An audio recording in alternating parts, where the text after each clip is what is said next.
ہمارے شیخ بڑے خاندانی آدمی تھے یار, مفتی رشید احمد صاحب رحمہ اللہ تعالی, اور جو باتیں کرتے تھے نا اس پر ہم نے عمل بھی دیکھا ہے. باتیں کرنا تو گورنمنٹ کی طرف سے کوئی پابندی تھوڑی ہے, سب کر لیتے ہیں, عمل بھی دیکھا. وہ کسی سے احسان نہیں لیتے تھے. کہا میں احسان صرف 3 قسم کے لوگوں کا لیتا ہوں. ایک اپنے استاذ, وہ مجھ پر احسان کریں تو دل و جان سے احسان کو قبول کرتا ہوں, کیونکہ ان کے پہلے ہی بہت سارے احسانات ہیں استاذوں کے. تو ان سے جو ہے اگر ہم پر مزید احسان کریں, اس احسان کو قبول نہ کرنا یہ تکبر ہے. وہ کوئی گفٹ دیتے ہیں, احسان کرتے ہیں تو ہم آنکھوں سے لگاتے ہیں, ہمارے لیے سعادت کی بات ہے, ہم تو ویسے ہی آپ کے محتاج ہیں. فرمایا دوسرا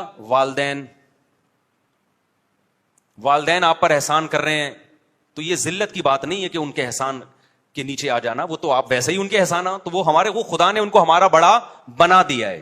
ان کے سامنے جھکنا اور ان کے سامنے عاجزی, اس سے یہ ہمارے لیے فخر کی چیز ہے. اور تیسرا حضرت فرمایا کرتے تھے جو بھی علماء ہیں بڑے, جو حضرت سے سینئر ہیں, جن کو اللہ نے اکابر بنا دیا, ان کو سینئر بنا دیا, ان کے سامنے عاجزی, ان کے سامنے جھکنا, یہ ہمارے لیے فخر کی بات ہے. فرمایا اس کے علاوہ کسی کو ہمارا باپ نہیں بناتے. ٹھیک ہے نا, نہیں یہی بات میرا خیال ہے. تو یہ نیچر کی بات کی, یہ نیچر کے خلاف بات کی ہے. یہ خاندان کے بڑے وہ بھی ماں باپ ہی کے, میں ماموں چاچو وغیرہ یہ جو ہوتے ہیں یہ تو خاندان کے بڑے ہیں نا. جس کو اللہ نے بڑا بنا دیا وہ تو اللہ نے بنا دیا بھائی. اب ہم نے کیا کرنا ہے, اس کے سامنے عاجزی, اس کے سامنے تکبر نہیں ہے. تو عورت اگر یہ بات مان لے گی کہ شوہر کو اللہ نے بڑا بنا دیا, یہ بات ذہنی طور پہ قبول کر لے گی, تو پھر عورت کو شوہر کی اطاعت میں عزت محسوس ہوگی, شوہر کی تعظیم میں عزت محسوس ہوگی. سمجھ رہے ہو کہ نہیں سمجھ رہے؟ پھر مرد کیا کرے گا, مرد چونکہ پاورفل ہے, وہ اس کو ڈرا دھمکا کے حقوق نہیں دلوائے جا سکتے. مرد جب کہے گا یار یہ میری ہے, تو پھر وہ اپنی جان نشاور کرتا ہے. ہمارے کلچر میں کروڑوں روپے کی پراپرٹیاں بیویوں کے نام کرنے کا رواج ہے یا نہیں ہے؟ کتنے کیسز تو ہمارے پاس آ چکے ہیں. اتنی محنت کر رہا ہوتا ہے پراپرٹی بنانے کی, کس کے لیے؟ بیوی بچوں کے لیے. گیس کا بل, بجلی کا بل, راشن, آٹا, دال, دھکے کھا رہے ان کے لیے, ورنہ کروڑ پتی بن جائے بھائی آدمی بچا بچا کے.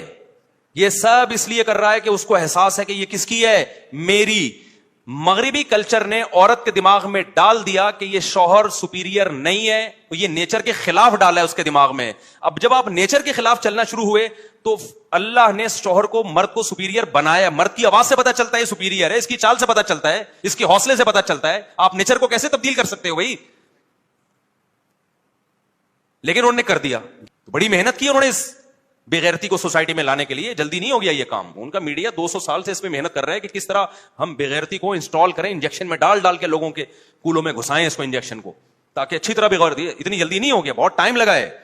اور ہم بغیر ٹائم کے دم ہلائے جا رہے ہیں اس کلچر کے پیچھے, اور ان کو فالو کرتے چلے جا رہے ہیں.